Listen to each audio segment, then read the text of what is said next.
राघव अपनी माँ से कई बार कह चुका था कि वह नीति से शादी करना चाहता है, मगर सुलोचना जी हर बार मना कर देती थी।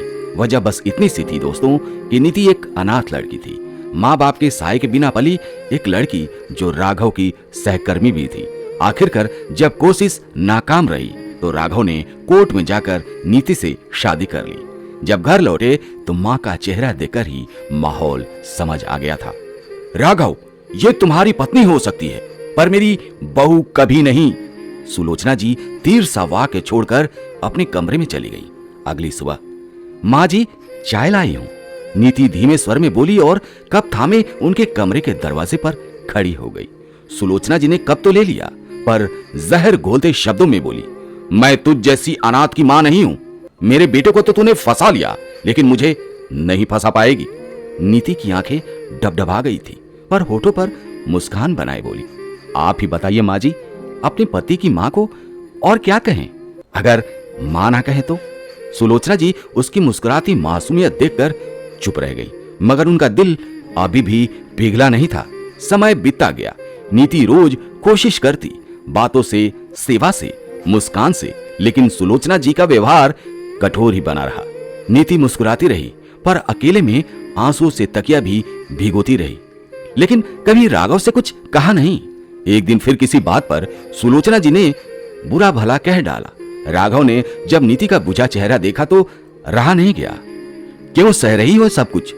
नीति, मुझसे शादी करके तुम्हें सिवाय तिरस्कार के मिला क्या है? नीति हल्की सी मुस्काई। मिला क्यों नहीं राघव, बचपन से माँ के लिए तरसती आई हूँ।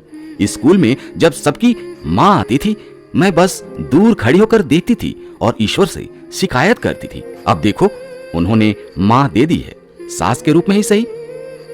नीति, ये दिल को बहलाने की बातें मत करो। राघव थोड़ा रुआसा सा हो उठा।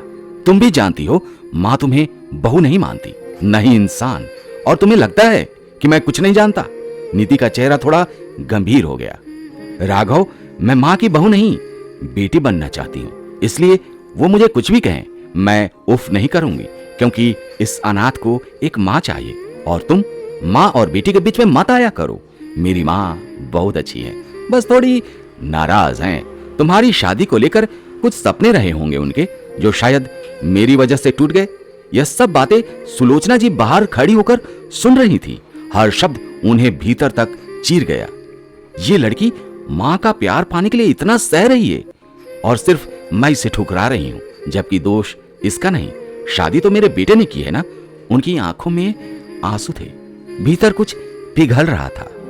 फिर अचानक दरवाजा खुला और सुलोचना जी अंदर आ गई। ना बेटी ना, तू अनाथ नहीं है, मैं हूं ना तेरी माँ। उनकी आवाज कांप रही थी। नीति को अपने कानों पर यकीन नहीं हुआ। माँ? उसका गला भर आया। हाँ बेटा, सुलोचना जी ने उसका हाथ थामा। इतनी अच्छी बहू तो मैं कभी ढूंढ ही नहीं पाती, और मैं तो बस इस बात से तुम्हारा तिरस्कार करती रही कि तुम अनाथ हो, जबकि मुझे तो माँ बनकर ये कमी पूरी करनी चाहिए थी। इतना कहकर उन्होंने नीति को गले से लगा लिया। नीति उस आलिंगन को पाकर टूट कर रो पड़ी। वर्षों की माँ की तलाश आज पूरी हो गई थी।